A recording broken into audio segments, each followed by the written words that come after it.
先生嗰啲三項紅海風雲，終於都即係取得勝利呢隻馬。係啊，因為呢隻馬咧佢質素係唔錯嘅，不過無奈咧佢有喘鳴嘅問題喺度啊嘛嚇。呢匹馬都做過2次喘鳴手術，其實佢嗰個問題嗰個情況係幾嚴重。佢第一次做喘鳴嘅時間咧，個獸醫話俾我哋知，好似唔係好順利咁樣，但無奈已經做咗啦。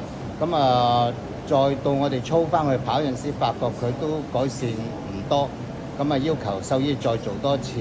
做完之後晨操感覺佢有進步好咗嘅，咁跑起上嚟今場都印證到佢有能力喺度啦嚇。